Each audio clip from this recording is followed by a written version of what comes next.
It's me again. So, in the last 24 hours, new Texas Chainsaw Massacre's been released.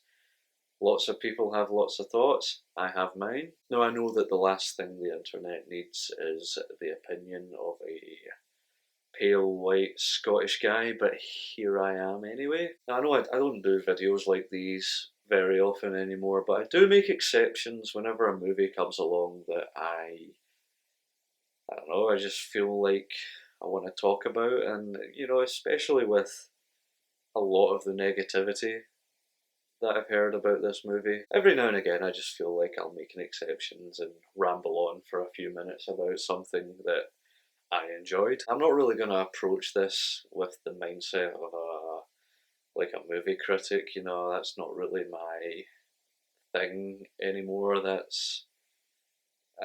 I'm just someone who loves movies, and I'm interested in filmmaking and writing myself, so that's kind of the perspective that I'm going to come at it from. Probably won't talk too much about the original Texas Chainsaw films, but I don't know. For a brief overview, I do love the original. It's great. The sequels, I enjoy some of them. I like the remake, the prequel to the remake, the the prequel to the original. I suppose like most horror franchises, the timeline is just kind of confusing, but that doesn't bother me too much. I'm all for a clean slate. And I want to just start off by saying that I kind of absolutely loved this. It was pretty fucking great. List of things I loved about it. Number one, it is 83 minutes long with credits. Beautiful. Leatherface himself, fucking scariest he's ever been. Loved the entire performance, loved the look, which leads me on to the kills. Fucking amazing. Dare I say that this is the first Texas Chainsaw Massacre movie that actually contains a massacre. Like, Leatherface kills a fuck ton of people in this movie, and it's fucking incredible. Another thing I love about just how short this movie is just the fact that it doesn't waste any time with filler. You get wee bits of backstory here and there for certain characters, although Leatherface himself, I would say, is left pretty ambiguous for most of it. They don't mention his name. They don't really attempt to explain anything about him, which I liked. I think it kind of added to it. As soon as the characters get to a town, there's just that overwhelming dread. That feeling of being watched. Man, it's just, if I'm remembering right, as soon as they get into the town, there's a few sort of shots from windows, behind windows and stuff, and you just think, man, he is just waiting for that moment. I mean, the way the movie unfolds, it doesn't really happen the way that I was expecting it to. They introduce Leatherface with a mother figure, and she dies, which is what kind of provokes him into putting on the mask, bringing out the old chainsaw, killing them kids. The first proper kill in this movie, Leatherface snaps a guy's arm and then stabs him in the neck with the broken bone.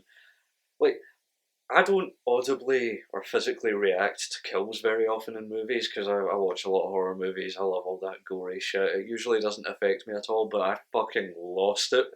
Like, as soon as that happens, oh, that is what this movie is. Did I catch a small nod to Friday the 13th Part 7 when Leatherface tosses the hammer down the stairs at the girl and she goes flying down the stairs through the floor? From what I remember about the original movies, it's been a while since I've watched most of them, but as I recall, the body count of those movies was maybe 4 or 5 people in total, whereas in this movie it's oh, I don't know, at least 30. We're well into the double figures anyway. And then, of course, eventually it gets to the moment that we've all been waiting for, the party bus scene.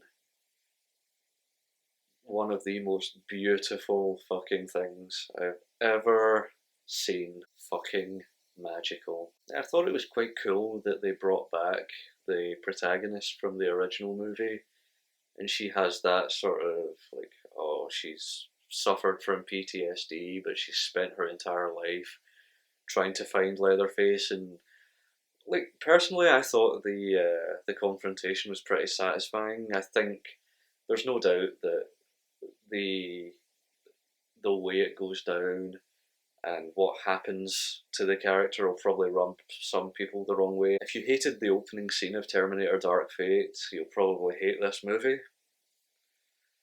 But you know, as far as I'm concerned, look, if you're going to do one of these like legacy sequels, there are no rules saying that you have to keep legacy characters alive. I think that's nonsense, to be honest. I say do whatever the fuck you want. There's a moment when she finds Leatherface and confronts him for the first time. There's a moment that I'm not too sure how to explain it, but it was like kind of heartbreaking. When she confronts him, he doesn't even recognize her, and like I don't know, that just kind of got me for some reason. I thought it was a little odd at first that Leatherface didn't sort of straight up attack her, but then she attacks him later on, and that kind of provokes him. The thing with Leatherface in this movie is that he doesn't outright, go out of his way to attack people straight away. It's like it's a revenge thing. He feels like he's been pressured into it, which I suppose is kind of in keeping with what I remember of the original, because the whole thing in that movie was that the characters, the main group of characters, they were the ones invading his home, and he was just like terrified and kind of depending on how you look at it. So I think they nailed that aspect in the new movie, which was cool. The movie touches on a lot of sort of current issues in the world, like social media culture, and there's references to gentrification and school shootings and a few other things. And there's no doubt in my mind that a lot of that's going to rub people the wrong way, especially the backstory that's given for one of the main characters. But I don't know, I found it compelling enough that I think it works well.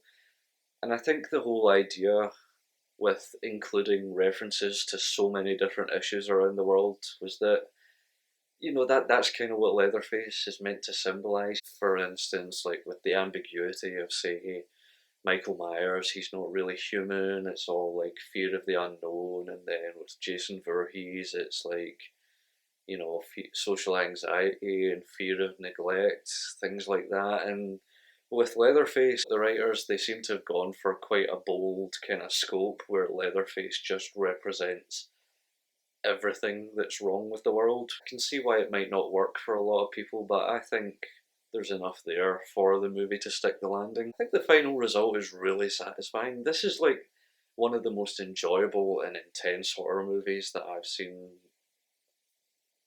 well, quite a while. It was really refreshing for Leatherface to have like just such a great, intimidating presence, and he was like I said, genuinely scary whenever he was on screen, and even when he wasn't, because that bit where the Sally, when she goes to confront him and he disappears down an alley, and usually what these sorts of movies do is he'll pop up and there'll be some loud jump scare, but this scene doesn't do that. Instead, you see the darkness and you just hear the footsteps getting louder and louder and louder. And man, I thought that was just like masterful, like sound design, great editing and directing. I live for these sort of crazy gory slasher movies, and the kills in this movie are so like mean spirited and so nasty, so fucking gory. It's amazing. I had such a fucking blast with this movie. Based on the ending, it definitely seems clear that Netflix wants to